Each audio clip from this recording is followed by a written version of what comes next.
Bueno, buenas tardes a todos, muchísimas gracias por estar del otro lado de la cámara. Hoy vamos a hacer una conferencia acerca del referéndum que el 12 de junio se hará en Italia. Es una conferencia y debate sobre la independencia del Poder Judicial en Italia y Argentina, que lo estamos haciendo en el Colegio de Abogados de la Ciudad de Buenos Aires, que será la sede de este debate. Es un tema de gran actualidad entre Italia y Argentina, que es la independencia del Poder Judicial y las relaciones entre la magistratura y política.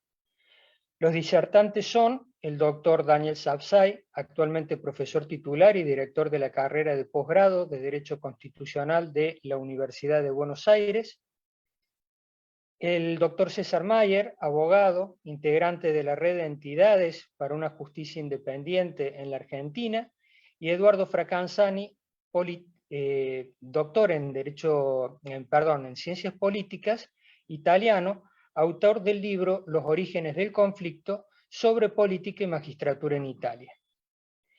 Esta iniciativa apunta a informar sobre el referéndum que tendrá lugar en el mes de junio. Los italianos residentes en Argentina, más de 1 millón, participarán con su voto sobre la posible eliminación de algunos elementos de la legislación italiana acerca del sistema judicial. Uno de los objetivos del evento es el de aclarar el contenido de los 5 puntos sobre los cuales los italianos deberán expresar su voto. En el transcurso de esta charla, se hablará de las delicadas relaciones entre la magistratura y política italiana. Por ejemplo, los conflictos de Silvio Berlusconi, ex jefe del gobierno italiano, con fiscales y jueces. En Argentina el tema de justicia y política se instaló firmemente en el transcurso de los últimos años, principalmente al respecto de la independencia de la magistratura de los otros poderes del Estado.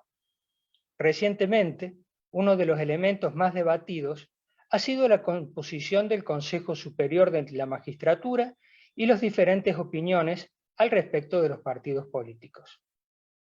Auspician este evento el Colegio de Abogados de la Ciudad de Buenos Aires, con el aquí presente director, el doctor Frávega, muchas gracias por prestarnos su casa.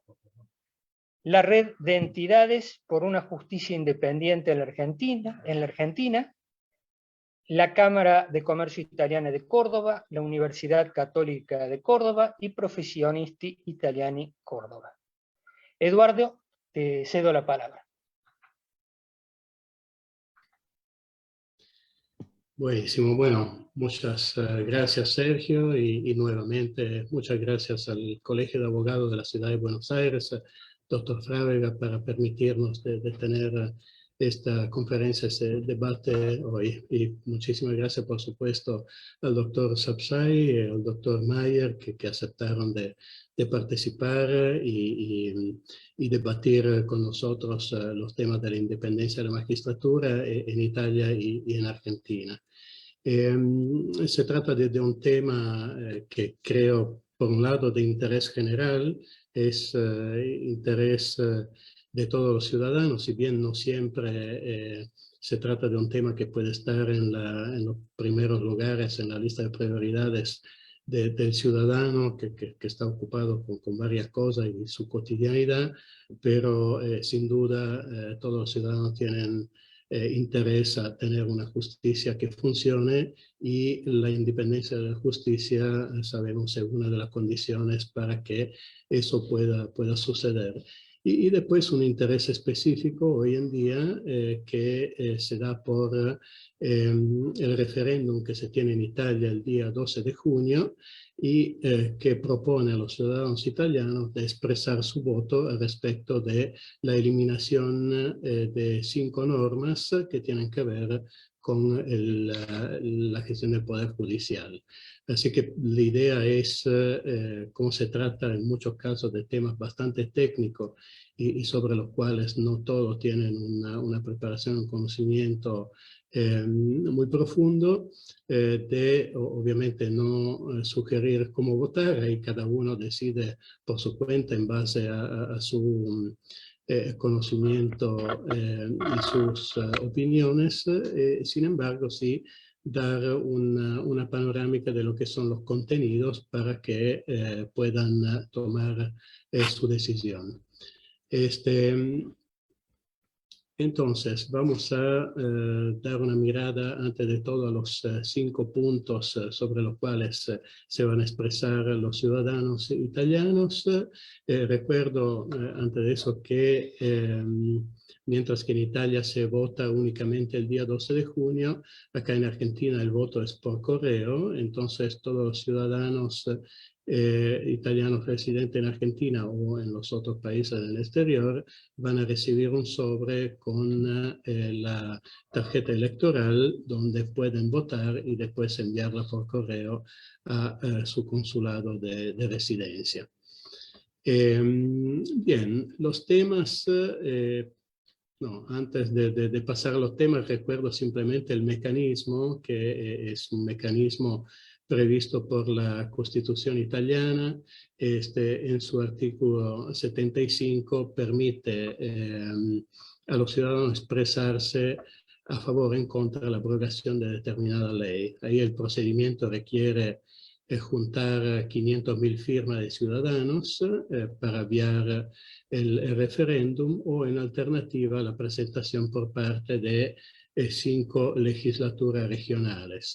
En este caso específico el procedimiento fue actuado por 2 partidos, la Lega y el Partido Radical. En Italia se empezó a juntar las firmas, sin embargo paralelamente 5 legislaturas regionales decidieron a su vez presentar exactamente los mismos quesitos, entonces se interrumpió la recolección de firmas y se presentó por parte de esas 5 legislaturas regionales, todas de centro derecha en este caso.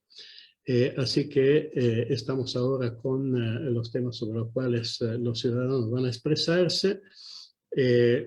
Hay 2 que diría son los más importantes y los más significativos desde un punto de vista de cómo afectan la administración de cómo pueden afectar la administración de la justicia en Italia. El primero se refiere al la posible eliminación de una de las causas para el encarcelamiento preventivo. En este momento en Italia hay 3 posibles causas que permiten a los jueces aplicar esa medida cautelar. Una es el riesgo que el acusado elimine las pruebas de su delito. Otro es el peligro de fuga del acusado, y el tercero es la probabilidad, el peligro que el acusado vuelva a cometer los mismos crímenes de los cuales es acusado. Y entonces lo que proponen los promotores del referéndum es que se elimine esta última causa, o sea que no pueda ser más causa de encarcelamiento preventivo el peligro de reiteración del delito. Esto es el primer tema sobre los cuales va a haber que expresarse. Ahí en el debate hay obviamente razones a favor y razones en contra. Entre uno de los principales argumentos en favor de la abrogación de esa razón por la carcelación preventiva es que en pasado, afirman los promotores del referéndum, algunos jueces se han aprovechado de esa causa y han excedido en el aplicarla, en muchos casos a fines de obtener confesiones y elementos de prueba en los procedimientos penales para estas personas. En contra, dice mucho, acá hay riesgo, eliminando esta causa de carcelación preventiva, que acusados de graves delitos puedan no se puedan no aplicar medidas preventivas como esta, o sea, carcelación preventiva, y entonces que queden en libertad aún acusados de delitos muy significativos. Después de dar una mirada a esos 5 puntos, algunos lo vamos a hacer un poco rápidamente, por ahí vamos a tener la oportunidad de poner estas cuestiones en un contexto más histórico. Otro tema de los más debatidos y muy importante, el segundo diría, o hasta el primero por los efectos que puede tener sobre la administración de la justicia en Italia, es la eliminación de la famosa ley Severino. Esta ley Severino se promulgó en el 2012 y es una ley por la cual las personas acusadas de determinados delitos no pueden ocupar cargas públicas de un determinado tipo. Por ejemplo, no pueden ser electos a la Cámara de Diputados o Senado, no pueden ser electos como consejeros regionales y una serie de otros cargos públicos. Acá, entre paréntesis, la ley es bastante conocida porque en virtud de esta ley, Silvio Berlusconi, un muy conocido político italiano de las últimas décadas, no pudo ser electo en las últimas elecciones políticas en 2018 porque había sido condenado, en su caso, por fraude fiscal y entonces, en virtud de la ley Severino, no pudo ser parte de la lista para elección a la Cámara de Diputados. Dicen los críticos de esta ley que en muchos casos los administradores públicos son sujetos a delitos específicos como abuso de poder o abuso de oficio, se llama en Italia, y por lo tanto podría manifestarse la situación, según ellos, injusta de un administrador acusado de un delito de ese tipo que pierda el cargo o no se pueda presentar en frente a los electores. A mí personalmente me parece un argumento un poco débil, digamos, también un administrador que comita un delito de ese tipo no necesariamente tal vez debería permanecer en su cargo. Obviamente cada uno tiene la opinión que desea, pero los críticos, o sea, los que no desean eliminar esta ley, afirman que el hecho de eliminar esa ley así como está y no eventualmente de manera específica eliminar algunos delitos específicos de su aplicación daría lugar a la posible elección de personas condenadas por delitos hasta muy graves. Este es el segundo tema. Los otros 3 son bastante más técnicos, así que no iría muy profundamente también para no extenderme con el tiempo en los temas, pero los propongo así bastante rápidamente. El tercer tema se refiere a unos mecanismos para la presentación de las listas de los jueces que se presentan a elecciones para ser integrante del Consejo Superior de la Magistratura. Recordamos que el Consejo Superior de la Magistratura en Italia está integrado por 2/3 por jueces electos por los mismos jueces, por todos los jueces que quieren votar. Y entonces se hace una presentación de listas y cada lista viene votada y se reparten los lugares de acuerdo al resultado electoral de cada lista. Acá, digamos, hubo bastante polémica en los últimos años por algunos mecanismos de elección que hubo y por negociaciones no muy transparentes en la asignación de cargos por el Consejo Superior de la Magistratura, y en el debate político se criticó bastante la presencia de corrientes, como se llaman en Italia, o realmente partidos adentro de la magistratura, que, digamos, partido en el sentido que permiten la presentación de esas listas y así funcionan las elecciones.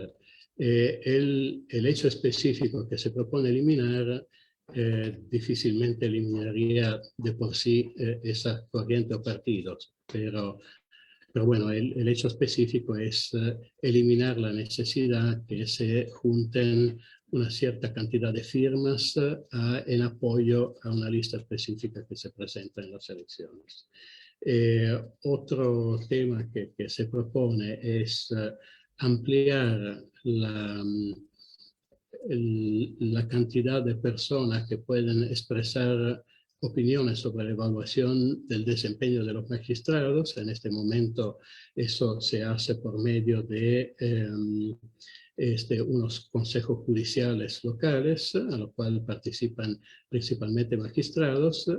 Con la eliminación se abriría la participación también a abogados que de esta manera tendrían la oportunidad de expresar su opinión respecto del desempeño de magistrados.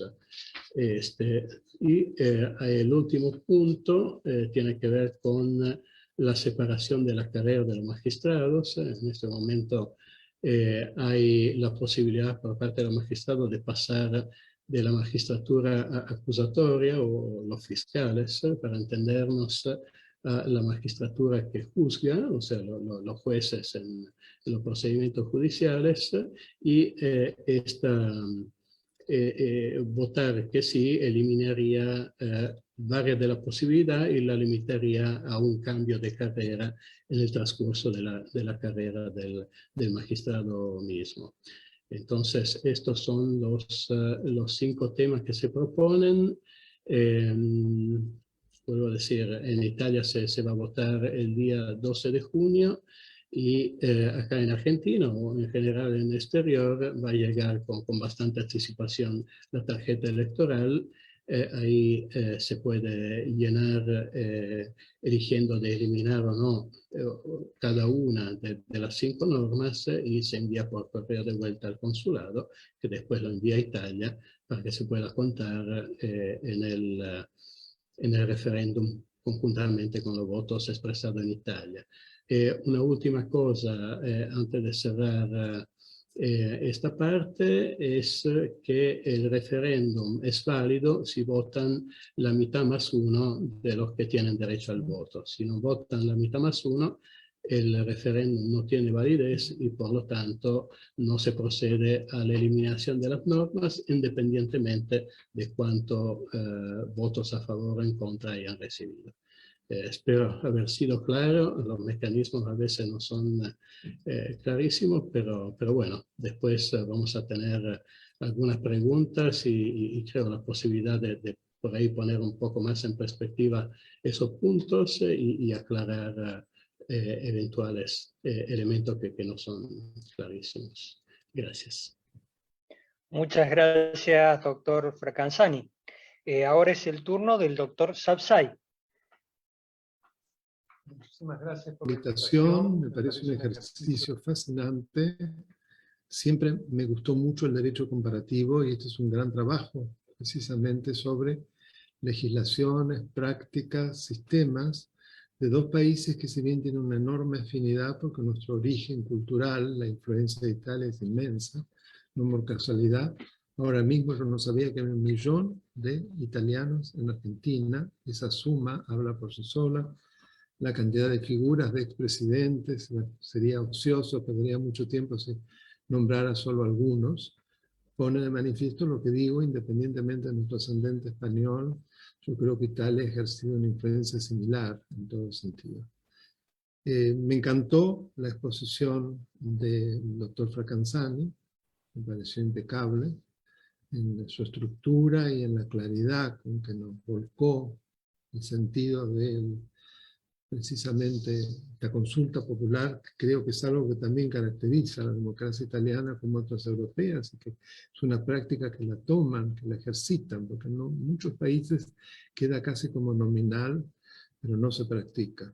Y además en un tema tan institucional es un paso adelante, un desafío. Si yo escuchaba que tienen que votar por lo menos la mitad más 1 para que sea válido, me pregunto que no creo que va a ser tan fácil llegar a esa suma, ¿no?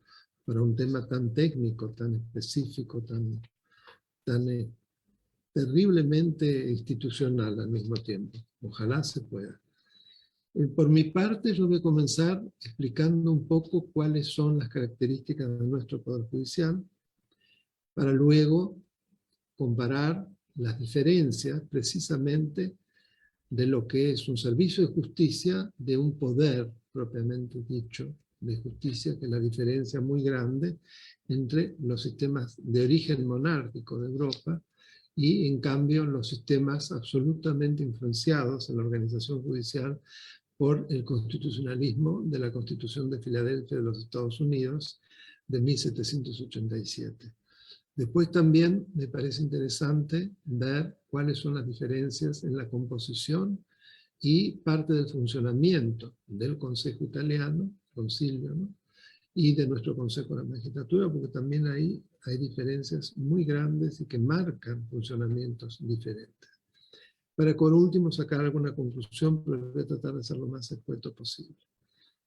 Respecto de lo primero, en la Argentina no hay duda que nuestro constituyente de 1853 tuvo bien claro las dificultades de consolidar una justicia independiente en nuestro país, ya que el único objetivo institucional que aparece en el preámbulo y que precisamente marca la Constitución de la Confederación Argentina es el de afianzar la justicia. Es decir, que evidentemente se le daba una importancia muy grande, y no hay duda que está influenciado a su vez por quien fue el gran inspirador de nuestra Constitución, Juan Bautista Alberdi. Eso luego se repite en el articulado, y yo quiero destacar en particular la norma que le prohíbe al presidente de la Nación el ejercicio de funciones judiciales o, de alguna manera, tomar parte en el desarrollo de procesos, lo cual creo que es un dique de contención que no aparece en relación al legislativo, o sea que también allí se fue sumamente sabio en percibir la herencia hispana de nuestra colonia, que podía precisamente ser trasladada luego a un presidencialismo que se podía transformar en un presidencialismo de tipo cesarista o bonapartista. Lamentablemente es lo que ocurrió, ¿no? Lo que Carlos Nino llamaba el hiperpresidencialismo, con sus consecuencias nefastas sobre la separación de poderes y sobre la independencia de la justicia. El Poder Judicial tiene una factura conforme a la cual es piramidal. Está organizado por un lado por el Poder Judicial Federal y por otro lado, como somos un federalismo, al menos nominativo, una justicia local. Es decir, las provincias tienen sus propias justicias. En ese sentido, la justicia federal tiene como órgano supremo la Corte Suprema de Justicia de la Nación y demás tribunales inferiores, dice la Constitución, que pueda crear el Congreso de la Nación. Ahí está el límite del control que ejerce el Congreso sobre el Poder Judicial, ya que es él quien dicta las normas de organización de la justicia.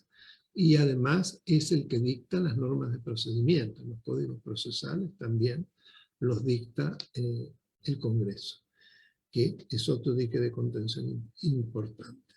Es en ese marco en que, cuando se reforma en 1994 nuestra Constitución, se observa que una de las etapas, o las dos etapas que adolecían de mayor involucramiento de la política en la justicia y por lo tanto en el poder, era la etapa de designación de magistrados, es decir, quién entra al Poder Judicial, y por otro lado la etapa de remoción de esos magistrados. Porque esto quedaba absolutamente en manos de políticos. El proceso de designación, que es en el presidencialismo uno de los pocos actos complejos, ya que requiere de la voluntad de los dos poderes políticos, el Ejecutivo que designa, y el Legislativo a través del Senado que presta el acuerdo para la designación. Pues bien, este sistema lleva a una enorme politización, una enorme influencia de la voluntad del político, en particular del oficialismo, pero también muchas veces en una suerte de pacto con la oposición más importante, el modo como se reparten los jueces. Asimismo, la remoción se da también por un procedimiento mixto, que nuevamente está tomado de los Estados Unidos de Norteamérica, que consiste, en primer lugar, en la acusación por parte de la Cámara de Diputados, con los 2/3 de los miembros presentes, y luego, si se concreta, el juzgamiento por parte del Senado, que es el que dicta la sentencia, que puede ser condenatoria o absolutoria. Pues bien, yo recuerdo, porque tuve el honor de ser asesor en el Consejo para la Consolidación de la Democracia, que fue aquel órgano creado por el doctor Ricardo Alfonsín, y que a la cabeza en la coordinación estaba nada menos que el doctor Carlos Santiago Nino.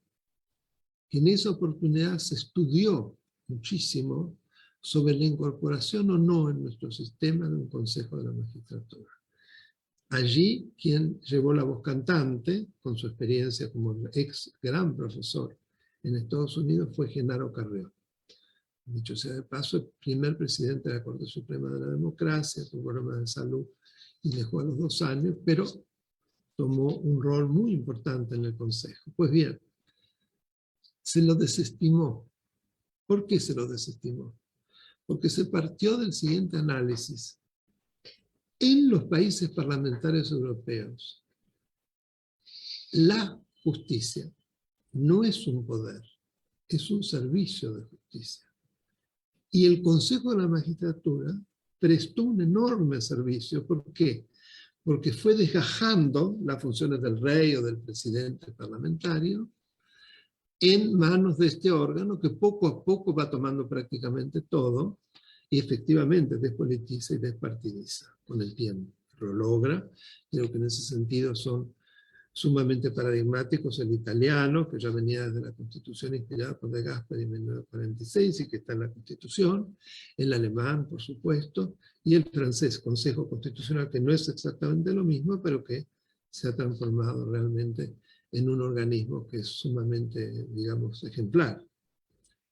En cambio, cuando uno observa la evolución de estas dos funciones en el marco del proceso de formación de la voluntad gubernamental en los Estados Unidos, observa que los norteamericanos establecieron casi con la costumbre un procedimiento muy participativo que acompaña a cada una de las etapas y que limita enormemente el poder de los políticos para hacer designaciones arbitrarias o politizadas.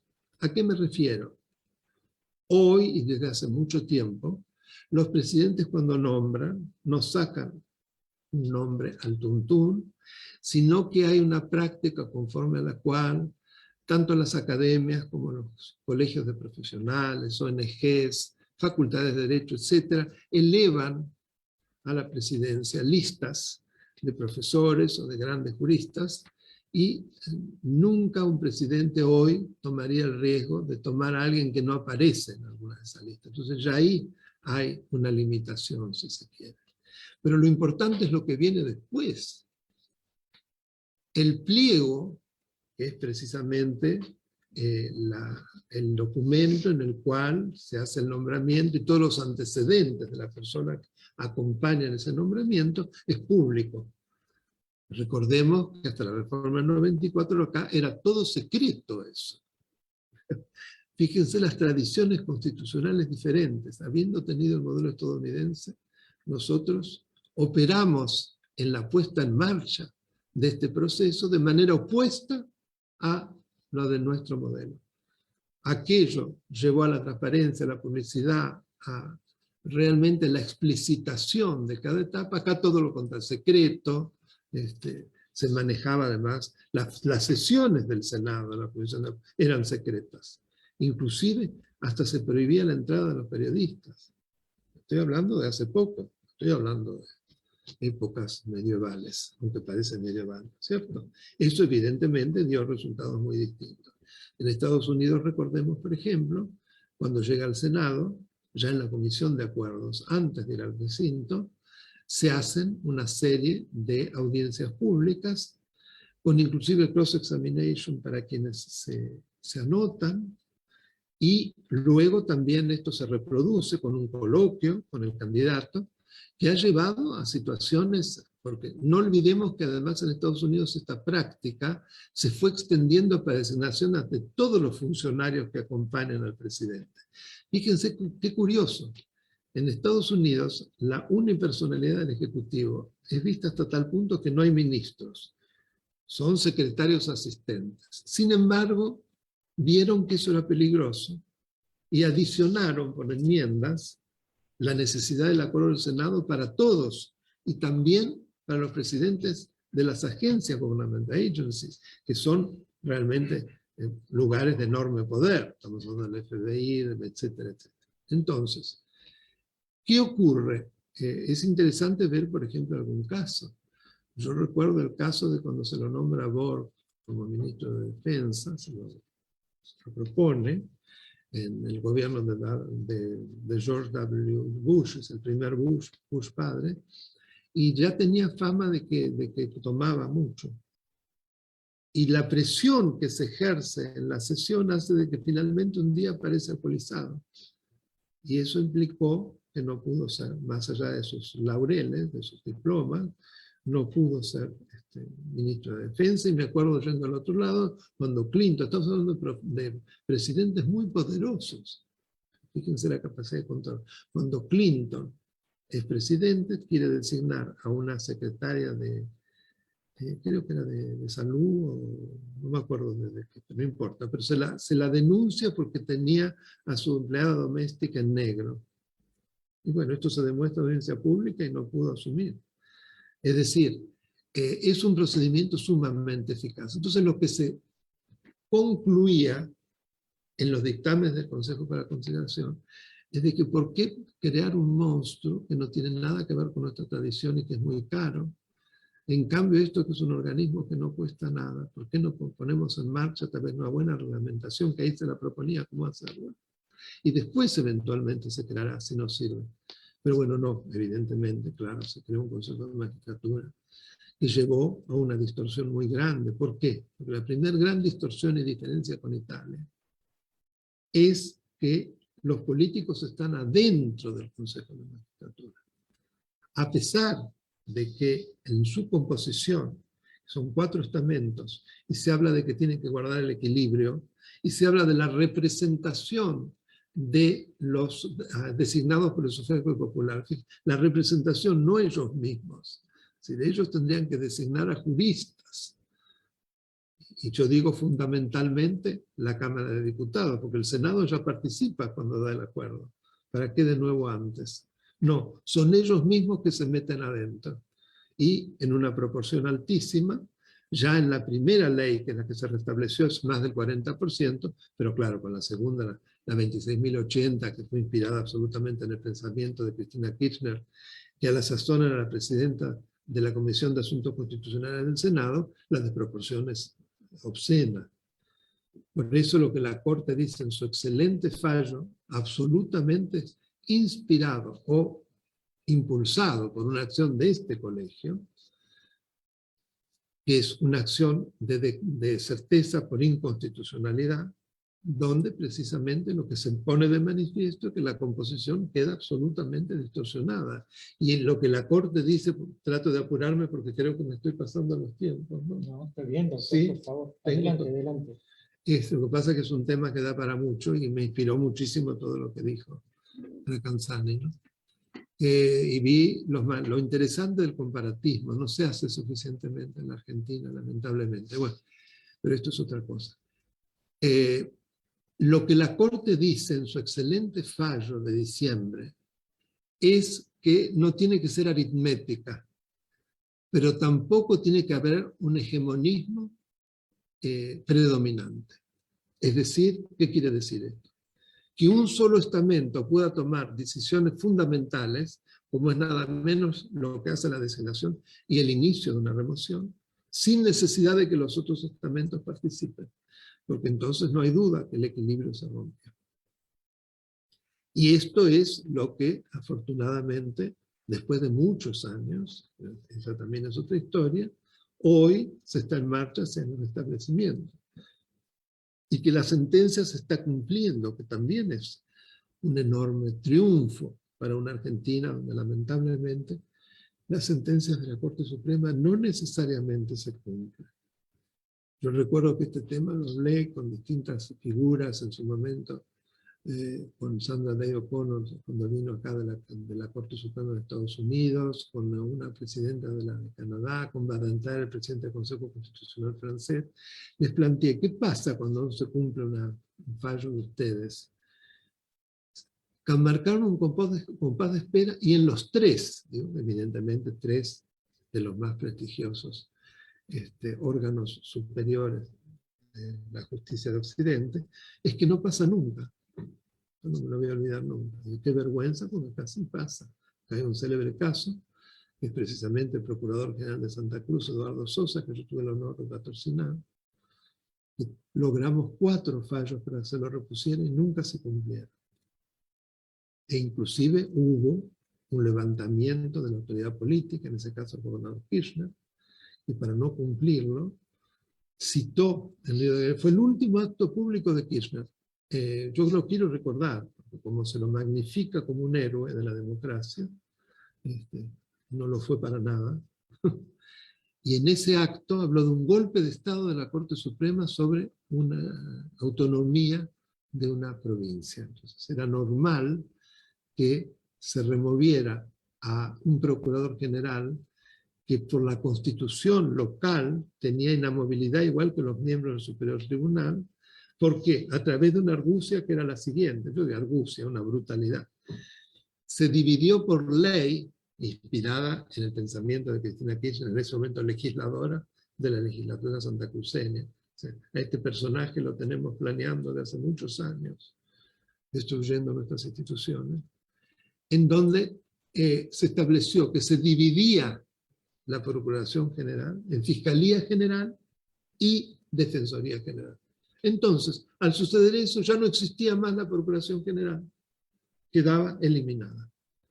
Eso es decir, algo increíblemente bárbaro. Pero bueno, lamentablemente, eso hasta el día de hoy es un caso paradigmático. Incluso en Córdoba, el otro día que se habló de este tema, y yo fui uno de los expositores, salió precisamente el caso de Sosa como algo paradigmático del mal funcionamiento y del desparpajo de un poder local, además un poder local que es capaz de no cumplir un fallo de la Corte Suprema de la Nación.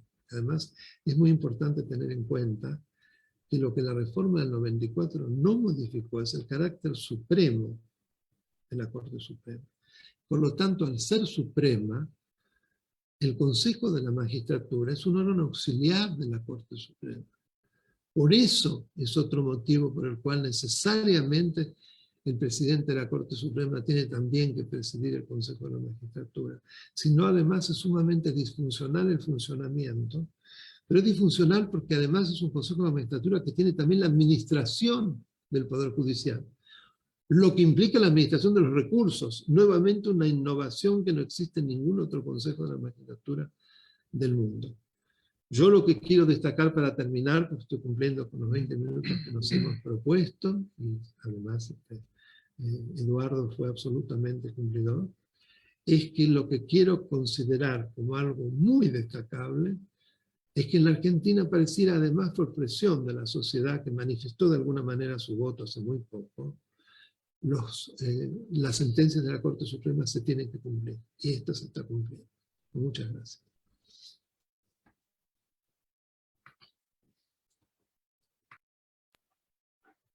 Muchas gracias, doctor. Clarísima su exposición. Y ahora pasamos al tercer conferenciante, al doctor César Mayer. Adelante, doctor. Buenas tardes. Muchas gracias, Daniel, Eduardo. Es un placer escucharlos. Quiero empezar con un breve reconocimiento.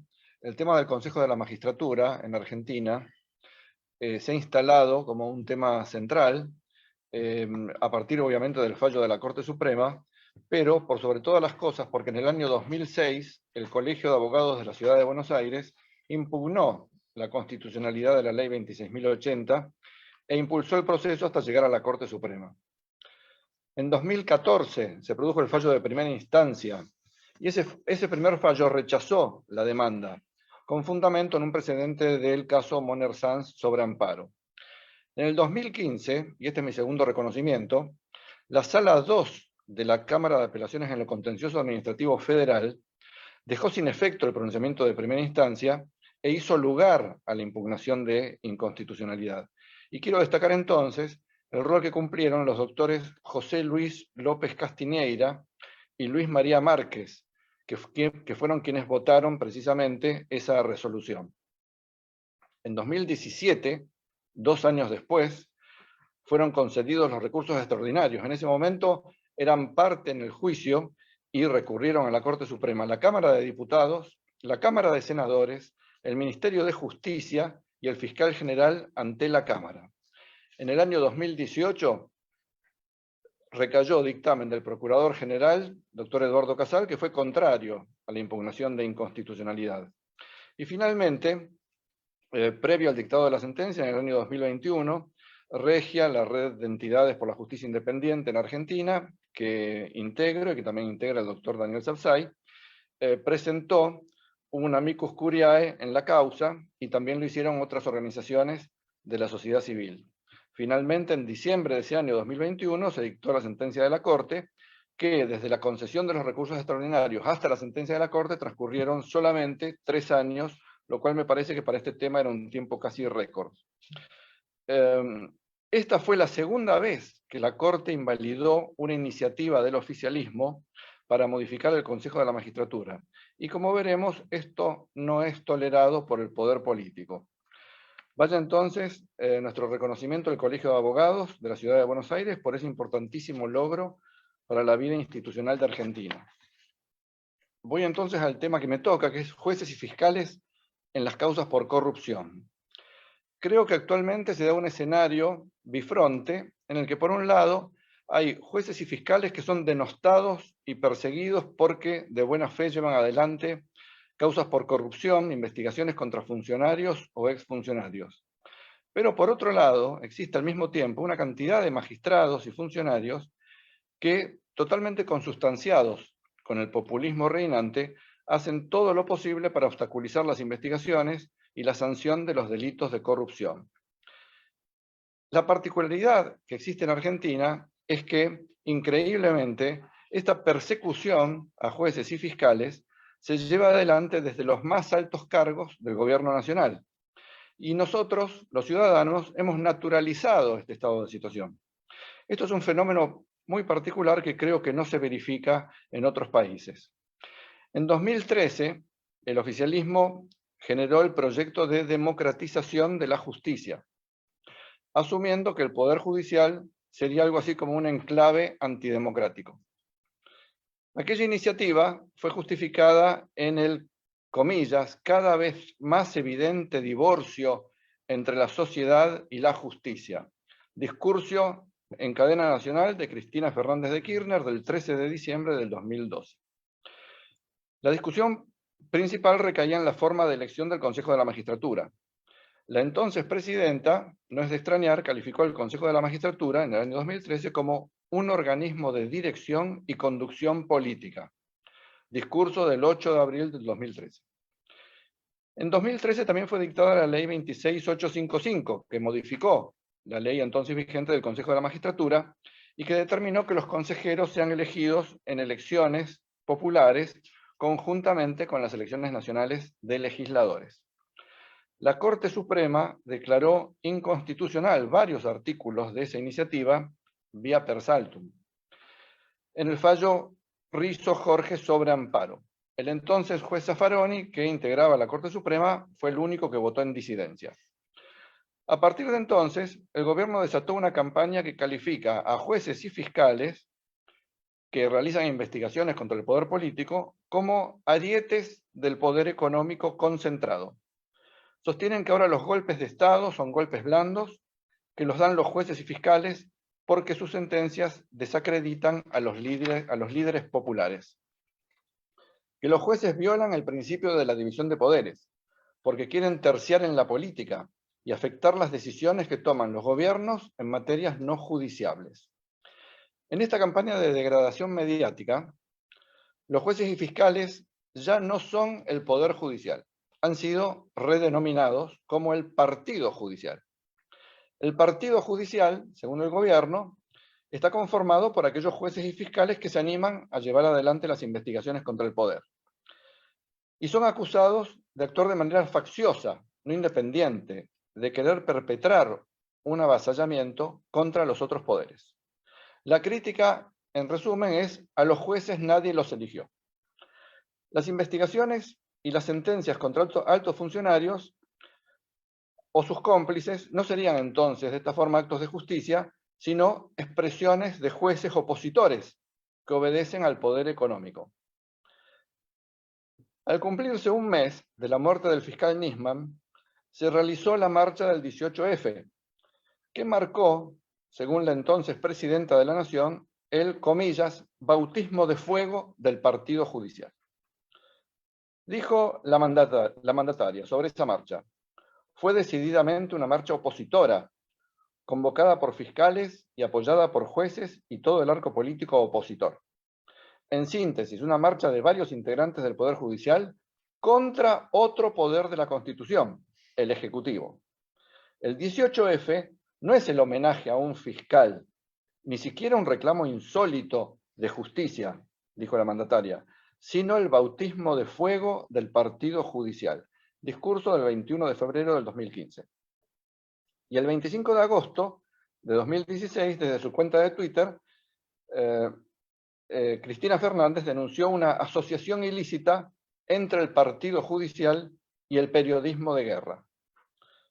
Esto se completa, estas críticas, estas andanadas, se completan con el hostigamiento permanente a los fiscales que se viene realizando desde la Comisión Bicameral de Seguimiento y Control del Ministerio Público, el pedido incurrido por esa comisión de declaraciones juradas de una cantidad de fiscales en forma masiva, sin relación alguna con una investigación determinada, el hostigamiento para lograr la renuncia del Procurador General interino, la visita insólita del ministro de Justicia, Soria, a la Corte Suprema para decir a los ministros que la Corte no cumple sus funciones y criticar la marcha de algunas causas, el fracasado proyecto de ley de reforma del Ministerio Público y finalmente, hasta ahora, la convocatoria a una marcha contra la Corte Suprema para que se vayan. Del camarista federal, reitero, de un camarista federal, Ramos Padilla, a la que adhirió expresamente la Asociación Justicia Legítima. Evidentemente toda esta campaña ha podido desarrollarse en nuestro país porque no ha habido acá nada parecido ni al Manipulite ni al Lavallato. Algunas publicaciones han asimilado lo actuado hasta aquí en la causa Cuadernos con aquellos fenómenos extranjeros, pero la causa Cuadernos presenta grandes demoras. Paradójicamente, en el 2018, una investigación del Consejo de la Magistratura sobre casi 10.000 casos entre 1996 y 2016 detectó que en la mayoría de los procesos contra funcionarios no se llega siquiera a un procesamiento. En el 92% de los casos no se llegó al juicio oral y hubo condenas solo en un 2% de los casos sobre una muestra de 600 causas. En este punto me parece importante mencionar la presencia de un actor que es la Asociación Justicia Legítima, que antes mencioné. Es una asociación que, además de su prédica en el ámbito judicial, ha aportado importantes funcionarios al gobierno nacional. Por ejemplo, la fundadora, doctora María Laura Garrigós de Rébori, expresidenta de la entidad, ex jueza de la Cámara de Casación Penal de la Ciudad de Buenos Aires, es nada menos que la actual interventora del Servicio Penitenciario Federal. La presidenta de Justicia Legítima, Cristina Camaño, es nada menos que la interventora de la AFI, la ex CIDE. Y esta asociación está integrada por una realmente cantidad impresionante de jueces federales de la capital y del interior, jueces del fuero ordinario, una ex procuradora general, hoy en día procesada, funcionarios múltiples del área de derechos humanos, funcionarios en actividad de la justicia penal, funcionarios del Ministerio de Justicia, defensores oficiales, fiscales, etc. Como dije, Justicia Legítima expresó, integrada por estos funcionarios que acabo de mencionar, expresó su decidido apoyo a la marcha para echar a los miembros de la Corte Suprema.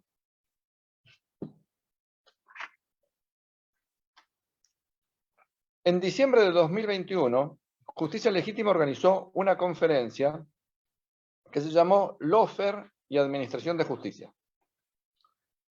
En ella participaron, pero no solamente participaron, fue organizada por funcionarios del Poder Ejecutivo y además financiada por el Ministerio de Justicia y por la AFI, la ex-CIDE. En ella se trataron temas tales como los efectos de la criminalización de la política, mesa que fue coordinada por la propia Cristina Camaño y otros integrantes de Justicia Legítima.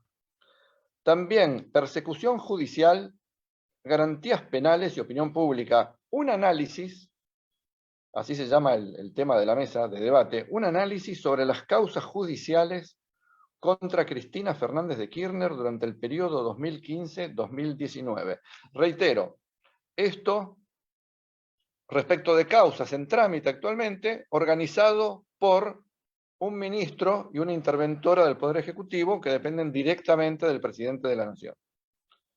Otros temas que se tocaron fueron la causa del dólar futuro, la construcción de sentidos del diario La Nación en el caso Amado Vudú, el caso Cunita y la muerte del fiscal Alberto Nisman. En línea con ese dislate, el senador nacional Oscar Parrilli propuso ante el Parlasur un proyecto para que se revisen las condenas judiciales contra funcionarios y se castigue a los jueces que las dictan. Cristina Camaño también sostuvo, tenemos todavía presos políticos, por lo que necesitamos que la justicia se depure.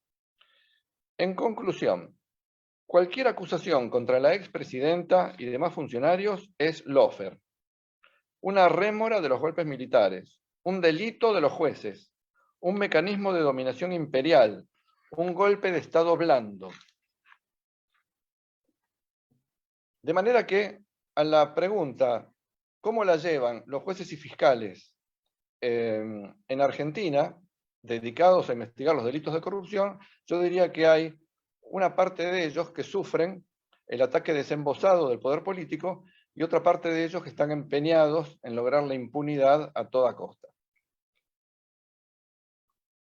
Respecto de la Asociación Justicia Legítima de los funcionarios judiciales, y del Ejecutivo que la integran, quiero destacar que la Ley de Ética Pública dispone que es aplicable a los magistrados judiciales, les impone defender el sistema republicano y democrático de gobierno. ¿Qué forma de defender el sistema republicano y democrático que hacer una marcha en plaza de tribunales para echar a la Corte? Es un requisito de la permanencia en el cargo, dice la ley, mantener una conducta acorde con la ética pública. Por su parte, la Ley de Consejo de la Magistratura impone el respeto a las instituciones democráticas, obviamente que la Corte lo es, a los derechos humanos y a la dignidad del cargo. Es de esperar que en el futuro la justicia pueda pronunciarse también sobre la actuación ilegal de la Asociación de la Justicia Legítima, que es contraria a la Constitución y a las leyes. Y para terminar, quisiera hacer una referencia, cambiando de tema, a uno de los ítems del referéndum italiano del 12 de junio, que es el punto referido a la prisión preventiva, que es la derogación que se postula, la derogación parcial del decreto del 22 de septiembre de 1988, que postula eliminar entre las causas de prisión preventiva el peligro de que el acusado pueda volver a cometer un nuevo delito similar a aquel por el cual es juzgado, o sea, la reiterancia. Quiero decir, y en esto voy a emitir una opinión quizás indebida, pero bueno, quiero decir que en Argentina esto ya sucedió. el peligro de reiteración fue eliminado como causal para la prisión preventiva, y esto ha sido nefasto para nuestro país. Este tema excede mucho poder debatirlo en este encuentro, obviamente, pero el efecto de esto es que fue liberada gente peligrosa, imputada de delitos violentos, solo con el argumento de que no tenía recursos para poder fugarse o no se vislumbraba que fuera a entorpecer el juicio o a condicionar testigos. Paralelamente se denegó la excarcelación a personas acusadas de delitos no violentos, solo porque disponían de recursos para comprar un pasaje o poder viajar. Considerar si existe el peligro de que se cometa un nuevo delito fue calificado, al menos en Argentina, como un indebido derecho penal de autor. Al menos así lo calificó el doctor Zaffaroni. Porque como nadie puede saber, según él, si alguien puede cometer un nuevo delito, entonces no se le puede restringir la libertad. Obviamente que esto no es así. El peligro de reiteración de un delito no surge de una adivinancia sobre el futuro, como postula Zaffaroni, sino de los antecedentes verificables de la persona de que se trata. A raíz de esto, hoy están en la calle personas que han sido detenidas innumerables veces, con múltiples excarcelaciones y aún con condenas previas y por delitos violentos y reiterados. Y esto es precisamente la consecuencia de eliminar el peligro de que la persona incurra en un nuevo delito como estándar para conceder la excarcelación.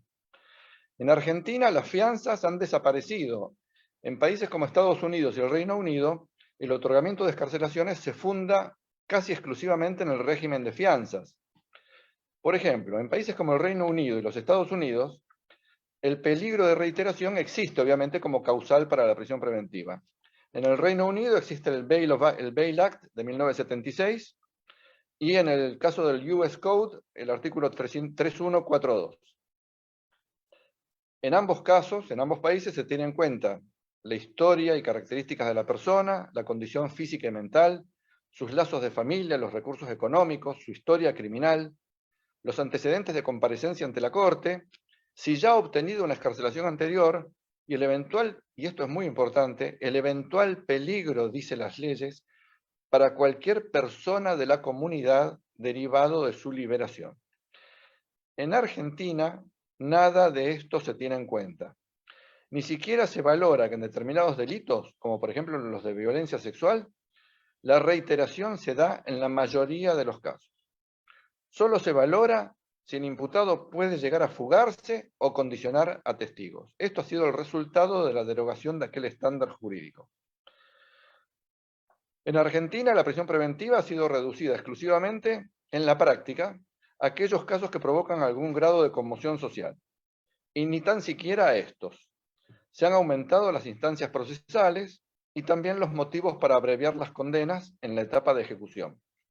Esto, obviamente, obedece a razones ideológicas. Y en el caso del juzgamiento de los delitos de corrupción, estos son considerados sencillamente lawfare, porque según esta corriente ideológica el sistema penal oprime y los líderes del campo popular y demás funcionarios que supuestamente luchan por la igualdad social son víctimas del mismo sistema penal que los persigue. En definitiva, es de esperar que la iniciativa de la derogación de la norma italiana no prospere, porque las consecuencias para ese país podrían ser dramáticas, como lo son para el nuestro. Muchas gracias. Muy bien. Bueno, muchísimas gracias, doctores. Sus exposiciones han sido magistrales. Ahora empezamos la segunda parte de esta conferencia, que viene a ser un poquito más dinámica. Considerando que ya ha pasado aproximadamente una hora, les propongo, tengo algunas preguntas que se han ido formulando ustedes recíprocamente. Yo las voy leyendo a todas las preguntas juntas de una sola vez y después por orden vamos a ir respondiendo, si les parece.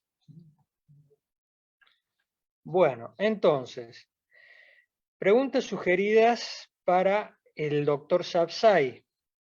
1. ¿Existe la posibilidad de que el Congreso no llegue a un acuerdo y no haya una nueva ley del Consejo de la Magistratura por mucho tiempo más?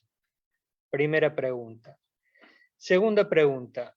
¿El proyecto de ley de reforma presentado por la oposición refleja un adecuado equilibrio de los estamentos del Consejo de la Magistratura? Preguntas para Eduardo. ¿Los diferentes puntos objeto del referéndum se votan en forma unificada o por separado? 2. ¿Se han hecho estudios de opinión o encuestas que permitan avisorar qué resultado puede tener la votación respecto de cada una de ellas, cada una de las consultas planteadas?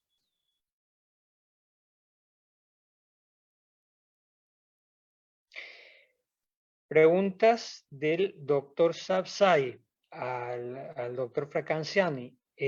Los italianos, ¿cómo ven el funcionamiento de su poder judicial? 2. ¿Consideran pertinentes las reformas propuestas? 3. ¿Cómo se explica que luego del Mani Pulite se haya elegido a Berlusconi uno de los gobernantes más corruptos de la historia de Italia?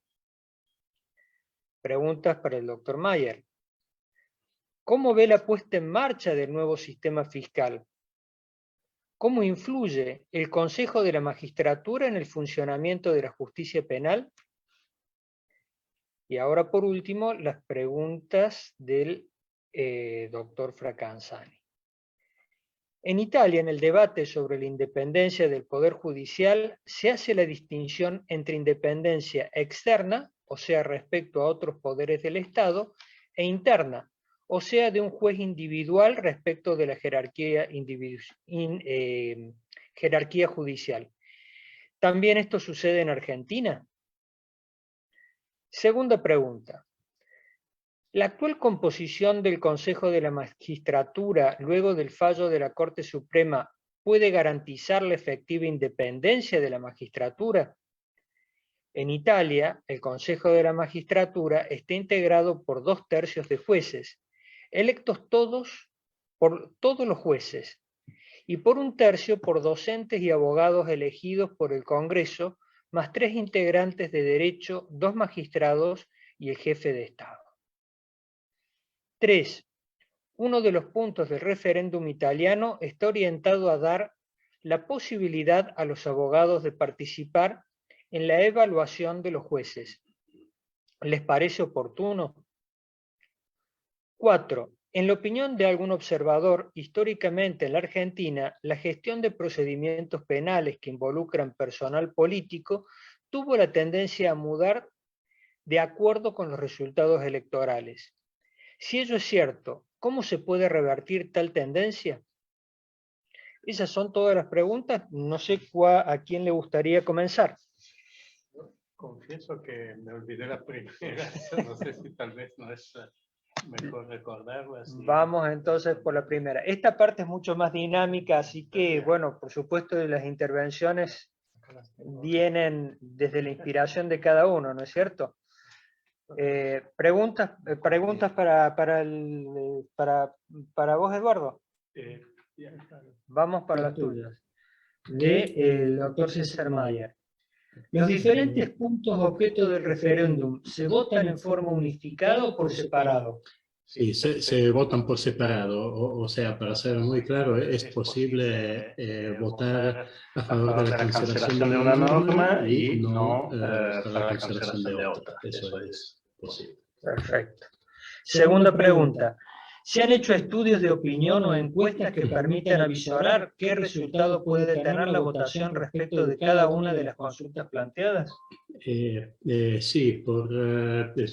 seguramente se han hecho, no se ha, por lo menos en la prensa, no ha aparecido mucho en cuanto a la intención de voto a favor de la obligación o no de cada una de las normas que hemos mencionado. Sí, hay muchas encuestas orientadas a medir qué porcentaje de los que tienen derecho a votar efectivamente tienen intención de votar, lo cual tiene un efecto general sobre todo el referéndum, porque hemos dicho que es necesario el voto del 50% de los que tienen derecho más uno para que el referéndum sea válido. Y esa encuesta anuncian que muy probablemente no se va a llegar al quórum, porque yo vi 2 o 3 y una daba por más o menos el 40% los que tienen derecho, que tienen intención efectivamente de votar, y otra el 42%, pero siempre bastante abajo del 50%. Eso es lo que estuve viendo en estos días. Perfecto, muchas gracias. Doctor Southside, pregunta el doctor Mayer. ¿Existe la posibilidad de que el Congreso no llegue a un acuerdo y no haya nueva ley del Consejo de la Magistratura por mucho tiempo más? Yo creo realmente que no va a haber acuerdo hasta 2023, porque evidentemente están muy alejados los proyectos del oficialismo y de la oposición en puntos muy importantes. En realidad el proyecto del oficialismo no permite nuevamente, ignora que el presidente de la Corte Suprema tiene que integrar el Consejo de la Magistratura, pero que además tiene que presidirlo, en abierta violación a la sentencia de la Corte y a lo que dice la Constitución, que habla de que tiene que estar integrado por jueces de todas las instancias. Si la instancia extraordinaria de la Corte no fuera una instancia más.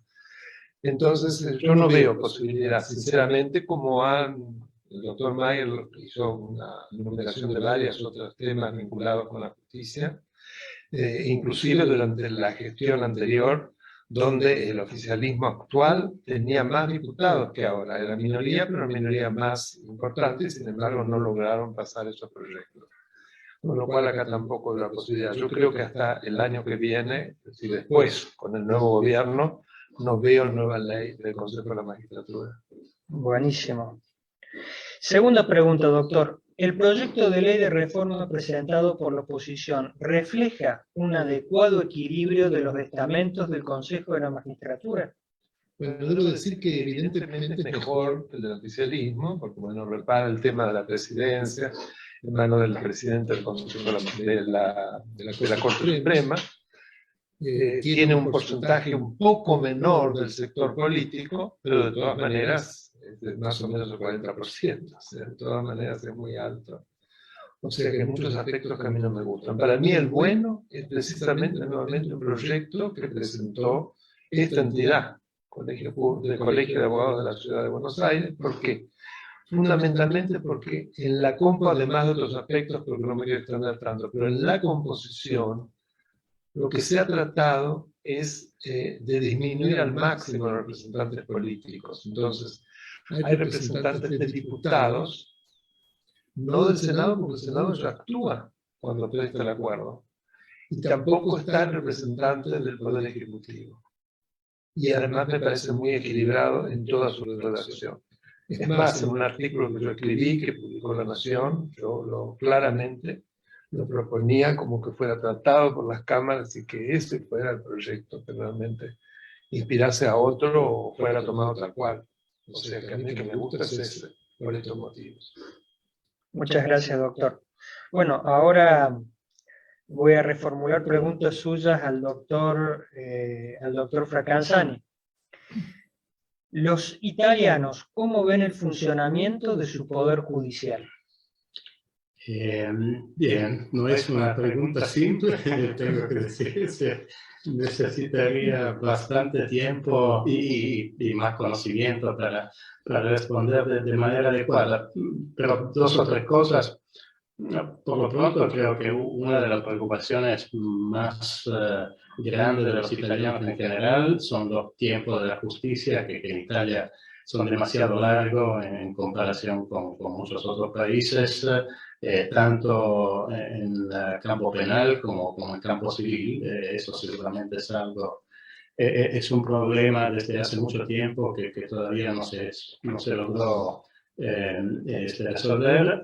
Pero y con respecto, digamos, al tema que hemos más mencionado hoy, o sea, el tema de independencia del Poder Judicial, en Italia diría que hay 2 grandes campos que son, en cuanto a opinión pública, que son un poco una consecuencia de la polarización política que hubo en las últimas décadas. Entonces, Y eso es un poco uno de los elementos que hace difícil tratar esos temas. O sea, hubo una parte política en Italia que decidió tener una actitud, una retórica de enfrentamiento con el Poder Judicial en general. Antes se mencionaba el partido judicial y son expresiones bastante familiares también en el debate político italiano, donde una parte política tenía tendencia a acusar a los magistrados en general de tener objetivos políticos, cuando en realidad, por lo menos en la mayoría de las situaciones, había magistrados que conducían investigaciones y procedimientos penales que casualmente en ese caso tenían personal político como objeto de la investigación o de los procedimientos. Entonces, digamos, el tema polarización y el tema justicia seguramente contribuyó a acentuar esa polarización política en Italia, sobre todo estamos hablando de las décadas en que fue activo Silvio Berlusconi como jefe de la coalición de centro-derecha, o sea, los años aproximadamente entre el 1993, cuando él entró en política, y el 2011, cuando finalmente dejó la jefatura de gobierno. Y en todo ese periodo, algunos periodos con más énfasis, en otros con un poco menos, pero hubo una tensión latente entre esa parte política, centro-derecha, y la magistratura del otro. Entonces, los electores de centro-derecha probablemente tienen un concepto de lo que debería ser la gestión del Poder Judicial diferente de los electores de la otra parte política, y es bastante probable que muchos electores de centro-derecha tendan a considerar argumentos como el que recordamos antes. Hablamos antes de uno de los puntos de los referéndum que se recordó también después por parte del Dr. Mayer, es la eliminación de la reiteración de delito como posible causa para la encarcelación preventiva.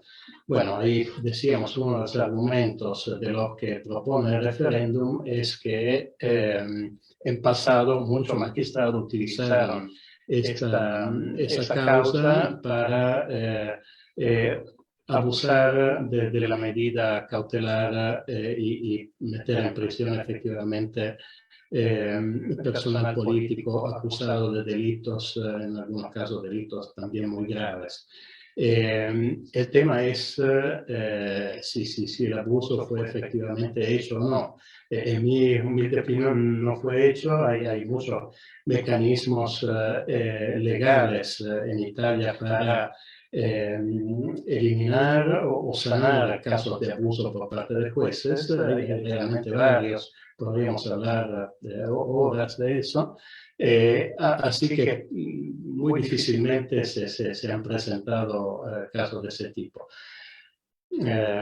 Entonces, digamos, en extrema síntesis, decir qué opinan en general la opinión pública italiana de ese referéndum y en general del Poder Judicial.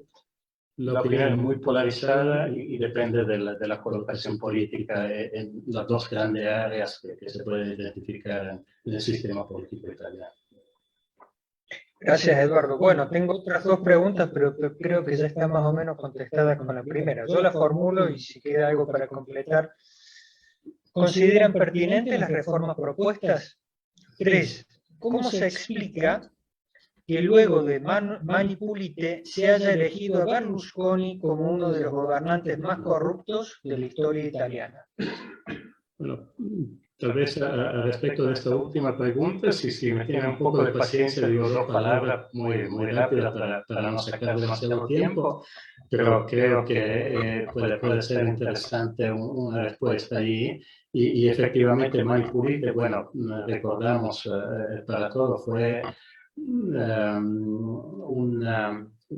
una serie de eventos en los años 1992 y 1993, donde un grupo de magistrados, principalmente en Milán, pero no exclusivamente, también en otras áreas del país, lograron descubrir una serie de delitos cometidos por personal político, principalmente por los partidos que en ese momento en Italia detenían el poder a nivel nacional, pero en muchos casos también a nivel regional y provincial. Típicamente delitos conectados con la corrupción y por el financiamiento ilegal de sus propios partidos. Digamos que en la mayoría de los casos este personal político conseguía porcentaje de pagos para obras públicas, no tanto por razones de enriquecimiento personal, sino para financiar el partido y así, digamos, tener más chances electorales. Después, obviamente, en situaciones de ese tipo, sin ningún tipo de control contable, es probable que muchos también se hayan quedado con parte de dinero por razones personales.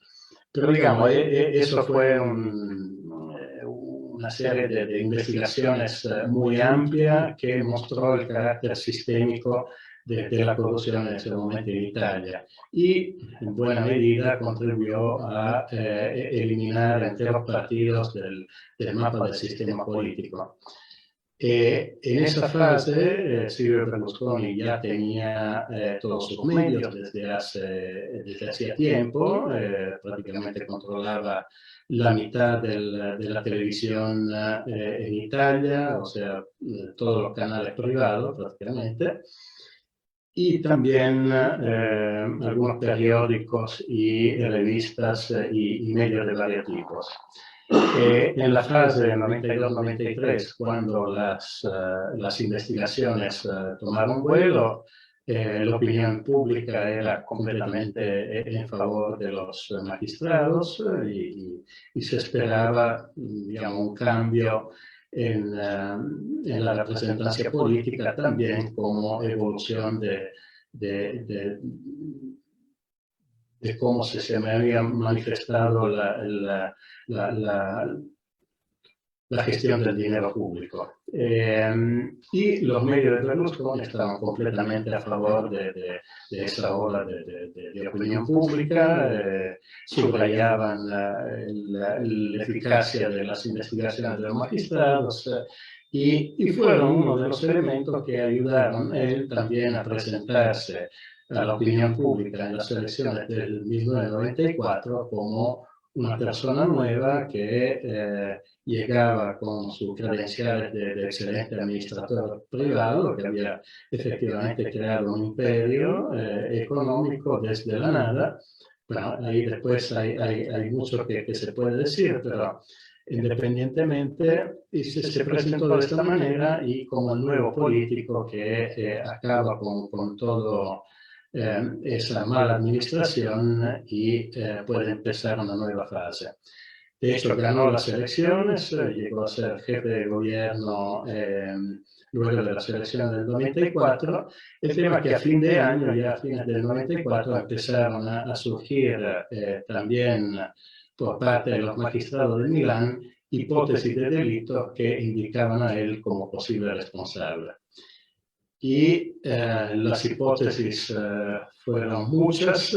Un aliado de gobierno importante de Berlusconi lo abandonó probablemente a causa de eso y así cayó el gobierno y bueno, ahí empezó una fase de dialéctica política que duró después hasta el 2011 cuando tuvo que dejar el gobierno. En algunos casos volvió a ganar las elecciones, en otros casos la perdió, pero siempre con ese contraste latente con la magistratura, porque se dieron muchísimos procesos por varios tipos de delitos. En muchísimos casos consiguió obtener la prescripción del delito. En Italia es un tema, la prescripción se digamos, hace que muchos de los procesos no lleguen a su cumplimiento natural. En un caso fue condenado hasta el tercer grado, o sea, en casación, o sea, el caso de condena por fraude fiscal que mencionamos antes y en virtud de la cual no pudo ser electo en 2018. Pero sintetizando un poco la respuesta, en mi opinión por lo menos, es también la gran polarización que él supo crear en Italia entre el electorado de centro-derecha, la coalición que él guiaba, y el electorado de centro-izquierda. Y en muchos casos, debido a esa polarización, muchos de los electorados de los electores de centro-derecha le dieron más importancia a la posibilidad de ganar contra la otra parte que al principio de legalidad en general. Y creo que eso lo vimos en otros países, en Estados Unidos con la administración anterior, por ejemplo, por lo menos en mi opinión, y creo que existen muchos paralelismos entre Berlusconi como fenómeno político en Italia y Donald Trump como fenómeno político en Estados Unidos. Sabemos que son dos sociedades diferentes, pero hay muchas cosas en común, creo, ahí también. Bueno, fue muy larga la respuesta, pero... Muy bien, muchas gracias, doctor. Doctor Mayer, ¿cómo ve la puesta en marcha del nuevo sistema fiscal? Bueno, me imagino que la pregunta hace referencia a la puesta en funcionamiento del nuevo Código Procesal Penal Federal, Sí, exactamente. que otorga a los fiscales un rol totalmente protagónico, porque los fiscales deciden qué hecho se investiga y cuál no, lo cual es una cosa muy llamativa. Formulan los cargos, producen la prueba, llevan a juicio, no llevan a juicio, postulan, pueden proponer medidas alternativas a las penas, de manera que, digamos, es un código procesal penal que sería óptimo para aplicar en un país donde hubiera una independencia notoria de los fiscales, pero que no se está dando en Argentina. O sea, hablábamos antes de la cooptación de muchos magistrados y fiscales, la incidencia de justicia legítima, y hay una cantidad impresionante de fiscales del ramo federal y ordinario en Argentina que responden a razones ideológicas y que ahora van a tener en sus manos, en el caso del Código Procesal Penal Federal, por ejemplo, la investigación de los delitos del narcotráfico. Así que me parece que el nuevo Código Procesal es un buen código que se va a dificultar en su implementación práctica. Gracias, doctor. Otra pregunta más. ¿Cómo influye el Consejo de la Magistratura en el funcionamiento de la justicia penal? Influye decididamente porque los jueces ven al Consejo de la Magistratura como un organismo de control y del cual puede depender su permanencia en el cargo. Esto, paradójicamente, debo decirlo, no se da en los otros fueros. O sea, el Consejo de la Magistratura tiene un rol de control disciplinario de los jueces y de sanción a los jueces, que obviamente se aplica respecto de magistrados de todos los fueros. Pero la incidencia respecto de fueros distintos del fuero penal es muy, muy escasa, realmente muy escasa. Todos los problemas se plantean con las sanciones disciplinarias y sumarios a jueces del fuero penal. Así que yo creo que sí, que tiene una incidencia trascendental en la justicia penal, el Consejo de la Magistratura. Muy bien, muchas gracias, doctor. Bueno, ahora unas preguntas formuladas por el doctor Fracansani. Indistintamente, quien quiera responder, dice: 1. En Italia, en el debate sobre la independencia del Poder Judicial, se hace la distinción entre independencia externa, o sea, respecto a otros poderes del Estado, e interna, o sea, de un juez individual respecto de la jerarquía judicial. ¿También es así en Argentina? Doctor Sapsay, doctor Mayer. En Argentina no hay una norma legal que imponga la obligatoriedad de los fallos de la Corte Suprema. Esto es su aplicación por parte de los tribunales inferiores. La jurisprudencia de larga data imponía que los criterios de la Corte Suprema fueran aplicados por los tribunales inferiores por el prestigio del organismo supremo y por el prestigio de sus sentencias. Pero nada más que eso. Luego hubo una evolución jurisprudencial en la cual la Corte comenzó, no diría yo a exigir, pero sí a postular que los tribunales inferiores debían aplicar sus criterios establecidos en sentencias cuando se tratara de casos del fuero federal y se tratara de hechos similares. Creo recordar que fue en el caso de Alessandro de 1997, donde esto se dijo por primera vez, en términos en que hoy en día pareciera que, reitero, no con base legal, pero sí con base jurisprudencial, los fallos de la Corte deben ser aplicados por los tribunales inferiores. Gracias, doctor. Segunda pregunta. La actual composición del Consejo de la Magistratura, luego del fallo de la Corte Suprema, ¿puede garantizar la efectiva independencia de la magistratura? En Italia, el Consejo de la Magistratura está integrado por 2/3 de jueces electos por todos los jueces y por 1/3 por docentes y abogados elegidos por el Congreso, más 3 integrantes del derecho, 2 magistrados y el jefe de Estado. Bueno, yo entiendo por lo que expuse que absolutamente no. ¿Por qué? Porque precisamente esa presencia tan importante de los mismos legisladores y de un representante del Poder Ejecutivo hace muy difícil que se logre una verdadera separación de poderes y una independencia de la justicia.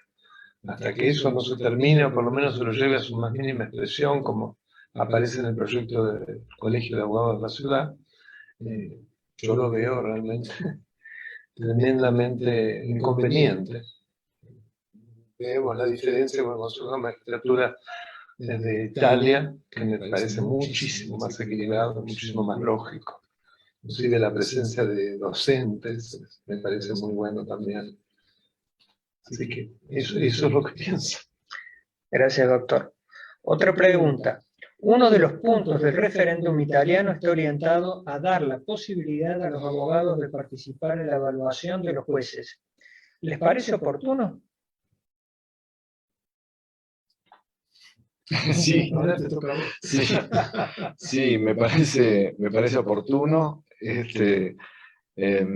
Creo que los abogados son, digamos, el estamento que casi diría en mejores condiciones está de evaluar la labor de los jueces, así que sí, creo que es muy bueno. Muy bien, muchas gracias. Cuarta pregunta, dice, en la opinión de algún observador, históricamente en la Argentina, la gestión de procedimientos penales que involucran personal político tuvo la tendencia a mudar de acuerdo con los resultados electorales. Si eso es cierto, ¿cómo se puede revertir tal tendencia? Lamentablemente es efectivamente así. Es lo que ha dado en denominarse el tiempismo. De modo como los jueces calculan en función de cómo ven quiénes son los ganadores de las elecciones o cómo va cambiando la tendencia política predominante, va a ser el resultado de las sentencias, lamentablemente. La reversión por la incidencia de la sociedad.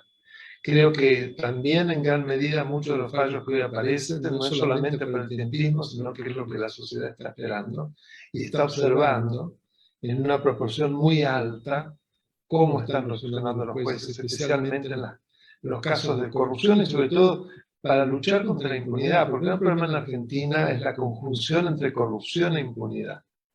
Corrupción es cierto que hay en todas partes, el problema es cuando va junto con la impunidad, no hay salida y en realidad los premiados son los corruptos y los decentes quedan siempre a un lado. Clarísimo. Bueno, con esa fue la última pregunta que teníamos, anotada. No sé si alguien del auditorio tiene alguna pregunta más para formular. o los expositores algo más para agregar. Por mi parte, creo que hemos agotado profundamente, Bueno. ha sido muy interesante. Yo Yo creo creo que que sí, sí, el el doctor doctor Mayer, que fue el el incitador. incitador. Gracias, gracias. Le Muy agradecemos agradecido. mucho, doctores, que nos hayan podido acompañar con esta exposición que ha sido sumamente ilustrativa y complementaria, ¿no?, entre la Argentina y la Italia. Creo que es el primer precedente que en este aspecto en particular lo hayamos abordado así. Así que, sin más para decir, bueno, le damos cierre a esta conferencia desde ya y agradeciéndole mucho su presencia. Gracias a todos. Y por supuesto a a nuestro anfitrión, el doctor Frávega. Muchas gracias.